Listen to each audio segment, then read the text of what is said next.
Hello, everyone, and welcome to Drop the Gloves with Wichita Thunder head coach Malcolm Cameron.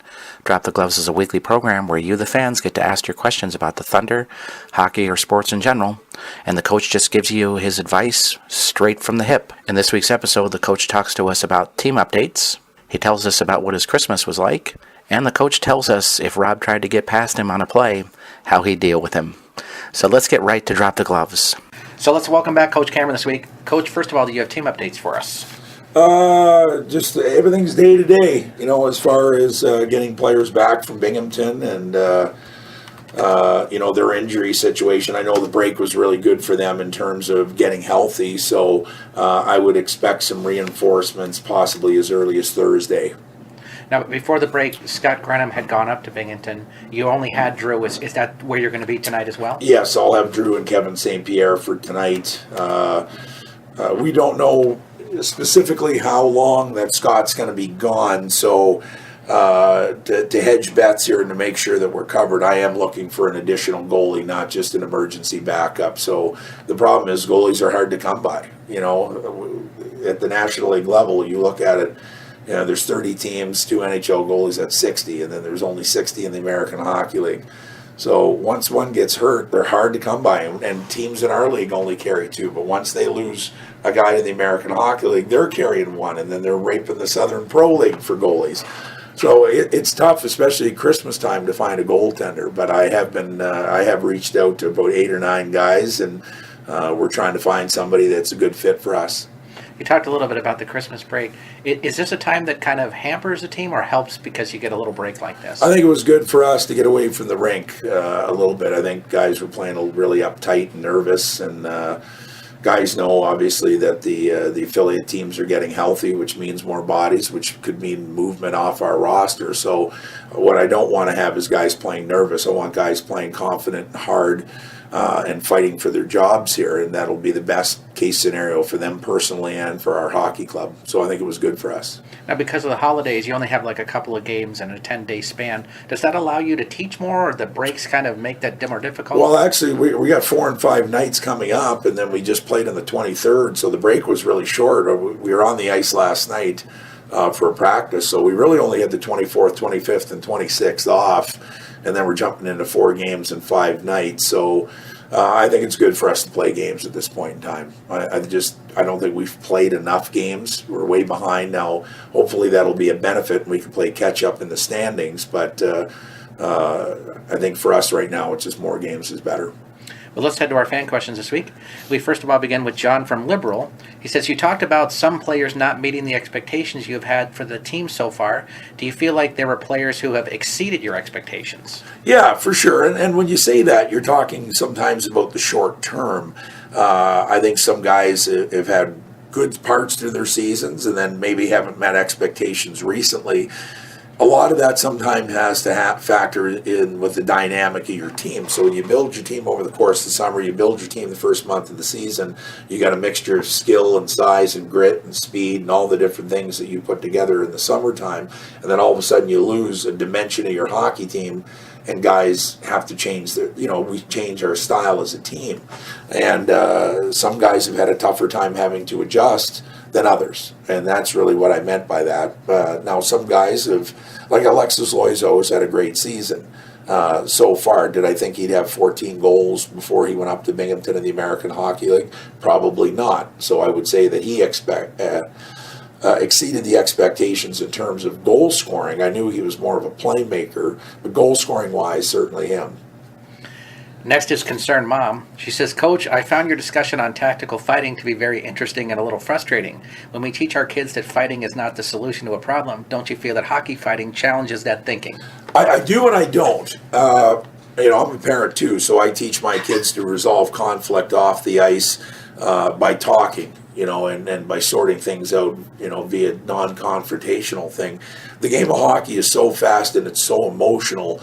If there wasn't the threat of a guy maybe having to answer the bell, as we call it, a guy could run out there and stick people all the time and take liberties on players if he knew that there was going to be no repercussion for it. So that's a way for players to police themselves on the ice. I think if you completely took fighting out of the game, you'd see so much stick infractions, and because there has to be an outlet for frustrations too, and accountability on the ice. So if I'm playing against you and you're running around and you're spearing Alex Loiseau or you're spearing McCoy Urkamps all night, and you know that you can't do anything to me, what's going to make you stop?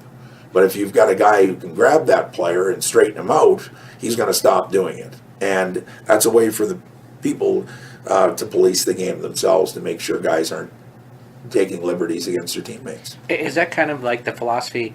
Like in basketball, you see a guy will do like a cheap shot, wants to kick a guy in the groin or something like that, because they feel like they can get away with that kind of thing? Yeah, it's a pack mentality in hockey. You know, you're running a pack, and it's about sticking up for your teammates. Now, guys that use the sticks a lot out there on the ice, I'll tell you, if fighting ever completely came out of the game and they outlawed it, you're going to see a lot of dangerous stick swinging, because it's so fast and it's so emotional. The first thing you'll see guys do is turn around and whack somebody with their stick, and that is way more dangerous than a punch. I can tell you that. You know, you get hit with those composite sticks right across the shoulders or right across the face or top of the head, that's going to cause way more serious damage than a punch in the face. So I think that there's still fighting. There's a place for fighting in hockey. Next up, we have Gavin from Pittsburgh. He says, do you use the fact that players have moved up as an excuse for why the team is not doing better this season? Well, first and foremost, the team is doing better. We're a 500 win percentage, and the team won 18 games last year. So if you looked at our record right now, we'd be on pace for about 34, 35 wins, which is double what they had last year. So we are doing better. That's a statistical fact. Number two, I don't ever use excuses. Excuses are for losers, as I always say. No, because I built the team to have depth and to withstand call-ups and to make sure we had a number of players. If I only kept 20 players around, or I didn't trade for players when we lost guys, so I'd be skating with 12 guys. We have 3 healthy scratches tonight, so we're carrying 21 players. So I don't ever use that as an excuse. What is hard a lot of the time is when you have that fluctuation of guys, now you're putting in players that were used to maybe playing 8 minutes a night, now they're playing 16. Where players get lost in the confusion is they want to change the way that they play. Instead of giving us the same 16 minutes of player X hockey as we got out of the 8 minutes a night, they try and be a different player, and that's when you get into trouble. So we've talked about that a lot, and particularly again today, that guys can't change what they are just because they're getting more ice time and more responsibility. They got to be what they are. They got to be who they are and be the best of who they are, and we'll be in good shape. Our next question comes from Nathan from Derby. He says, I wanted to ask you about something you said from last week's show. You would like to have weekday games removed and just play on the weekends. I would think that trying to stay healthy with 3 games every weekend is a lot harder than playing a couple of games on the weekend and then a Tuesday or Wednesday, but you disagree. I would love to hear your thoughts on this. Well, the problem is you're playing Wednesday, Friday, Saturday, Sunday now. So you're playing 4 games in 5 nights. So I would rather play 3 and 3 than 4 and 5 any day of the week, or 5 and 7, which is what happens a lot now when you're playing midweek games. So if you're playing Friday, Saturday, Sunday, players get off Monday. Even if they're injured or they're a little bit beat up, you can give them off Tuesday, and you still got Wednesday, Thursday to practice before you play Friday, Saturday, Sunday again.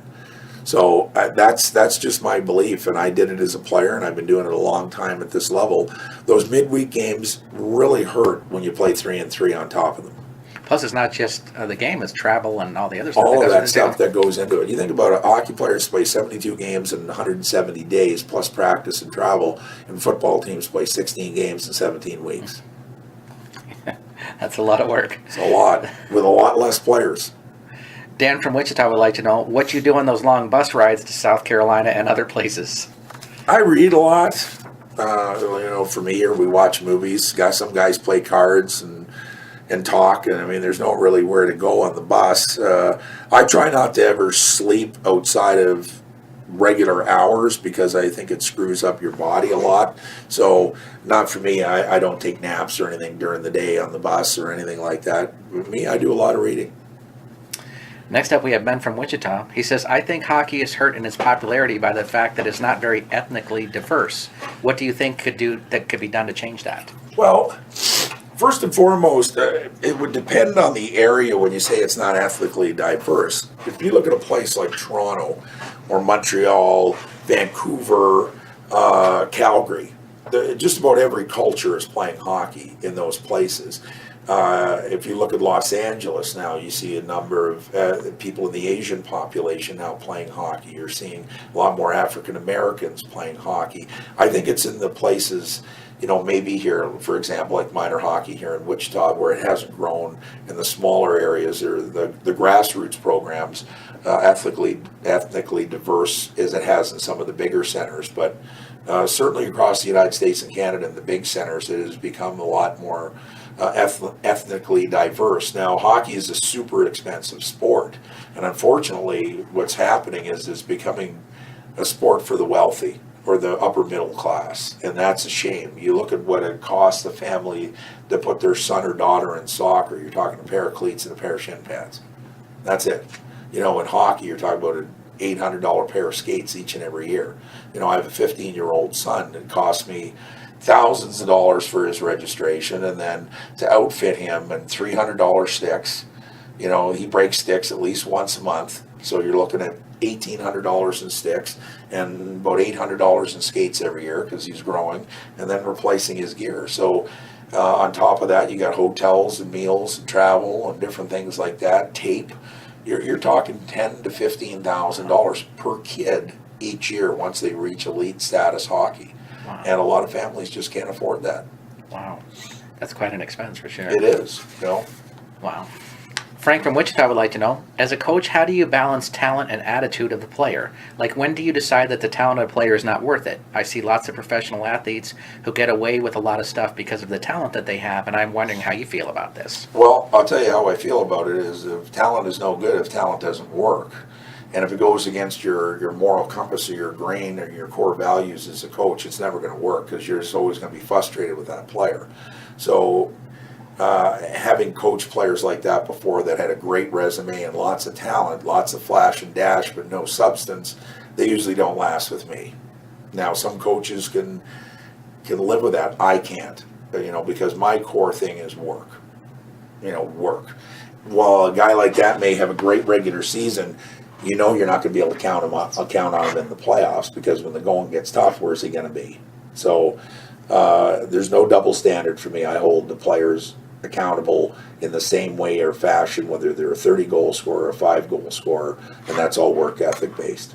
How do you view player conduct off the ice? Well, stuff that is embarrassing to the organization, stuff that's illegal, stuff that could get in the public eye and tarnish either the person or the image of the players or the organization. I have zero tolerance for that. So you would suspend or just cut a player like that? that? Absolutely, 100%. Excellent. Yeah. Riley from Garden City asks of you, I am sure that you understand that kids cannot always be on the ice practicing, so what are drills and skills that you recommend that kids do while they're at home? Well, there's lots of stuff you can do in the driveway. In fact, I was doing it over Christmas with my kids. You can purchase a hockey net, a street hockey net online and get them out stick handling around pylons and cones or working on the shot. Even just get a piece of plexiglass or a piece of slide plastic where guys can shoot pucks off of. The biggest thing is working with the puck and improving your skills with the puck when you're younger. So just little things like that at minimal cost. I have 25 pucks and a piece of plexiglass and a hockey net, and you can be out there all day. Aubrey from Newton would like to know, what would be your recommendation for running to improve skating stamina? Should a person do more sprints, run long distances, or both? Both. If you're talking about young players that play can play up to 5 games in a weekend, they're going to need stamina so that they're not great on Friday night and terrible Sunday if they get to the championship. So that's where the long distance running comes in. But to improve, like hockey's an anaerobic sport. You're talking about 45 seconds to a minute shifts of high explosive energy, and then they get 2 or 3 minutes off. So that's where the sprinting comes in. Our next question comes from Aaron from Spring Hill. He says, I remember when I skated when I was younger that a lot of skating camps I went to mentioned that figure skaters skated so much better backwards than hockey players did. Do you think it is a good advantage to learn to figure skate to improve overall hockey performance? Well, to be honest with you, like I took figure skating for 2 or 3 years when I first started playing hockey. And that a lot of that was to improve balance and edge work and things like that. Now, I did it in hockey skates, but I learned how to use a lot of edge work, and I was known as a very good skater. Nowadays, there's so many good power skating instructors out there. That is the new thing. So you don't need to do figure skating. Figure skating really doesn't have a lot of correlation with hockey skating. What it does is improve, as I said, your balance and your edge work. So power skating is the new thing now, and that's where people go. The guys that are very good hockey players can think the game, can stick handle, can shoot, or tough, whatever, but they got to work on their feet. Go to power skating all summer long. Our next question comes from Joe from Hutchinson. He says, for a generation now, we have seen that most goalies play the butterfly style, where they are down on every shot. It would seem to me that shooters would be scoring a lot up high, but that does not seem to be the case. I don't get it. Well, first of all, the goalies are better athletes now than they were 15, 20 years ago, and they're taught to cover the net. What the butterfly does is allows you to cover the top and the bottom of the net. Goaltenders are much bigger now. You look at the goaltenders in the NHL, they look like there's no net in behind them. And you go back and you watch, Wayne Gretzky scoring 92 goals back in the 80s. All the goals were standing up, but a lot of them were at the bottom of the net because your feet don't move as quick as your hands. So what goalies, the butterfly, has allowed people to do is to close off the bottom of the net and use their quick hands to cover the top of the net. So you've seen a lot of goalies improve the arm movement, I would gather, then. Yeah, well, I mean, the goalies always had good hands, right? Because if you got quick hands, you're good. But the problem is because they weren't able to move their feet as well. They were relying on things like 2-pad stacks, and then the pucks were just going right over top of them. So that's why goal scoring, the goaltenders have improved in the style, the technique, the equipment, the size of them have improved so much maybe over the last 25 years. It's been more of a change than anything position-wise in hockey. So that's why goal scoring is down, and that's why you don't see as many goals in the top of the net, because the guys are bigger and they got quicker hands than they have feet. I think a lot of people miss out on the fact, too, that it's a lot easier to criticize a guy skating 25 miles an hour down the rink trying to score a goal into a very small area when you're sitting in the stands. Oh, for sure it is. A lot of things got to go right, and a lot of things got to go wrong for the team that gets scored on. So, for sure, it's but I hope that explained it. Absolutely. Marianne from Wichita says, I know a lot of people make New Year's resolutions. What are you resolving to do this year? A lot of things. Just want to make sure that, certainly in the first half of the year, I haven't had an opportunity to be involved with Wichita youth hockey, and that's something I really wanted to do. It was on my bucket list of things to do. That I'm going to try and do a little bit more here in the second half. So I want to definitely get out to some practices and maybe help with some of the coaching and give them some ideas and access to resources that'll benefit the kids. And certainly the other thing is to have our team become more consistent and not have a stretch of great games followed by a stretch of dog games. I want us to be the same way every night, and that'll give you a chance to win. Our last question comes from Dave, because I guess the Christmas spirit is over. He says, Coach, I saw Rob at a game recently, so here's my question. The two of you are playing one-on-one. Rob goes down the boards to try to get in on a goal. Do you, A, poke check the puck away, B, stand him up so he can't get past you and knock the puck away, C, keep him outside so he can never get a good shot on the net, D, drive him into the board so hard that he becomes like a new coat of paint? Well, all those actually are the answer, every single one of those. The right answer all depends on the time and the situation and who you're playing against. So if the guy with the puck is fresh and the guy without the puck defending him is tired, you can't be as aggressive, because when you're fatigued, you're not as good and you don't have the resources to defend a guy like a Chad Costello and Allen. So basically you would just give him the outside and give him a low percentage shot that your goalie's going to save. If you're going up against a guy with less skill and you're fresh and you have good gap, which means you're playing right in front of him, I want our guys to be physical. and I don't want them to back in. I want them to stand them up and either force them to dump the puck in, and then you paste them against the boards, or you can strip them of the puck. So that's good to know if I'm going to be crushed against the boards by you. That's right. So it all depends on the player you're playing, how much gas you got in the tank, and the time and situation in the game. But all of those are effective techniques. Excellent. Thanks for joining us, Coach. No problem. Anytime. We want to thank Coach Cameron for joining us on Drop the Gloves this week.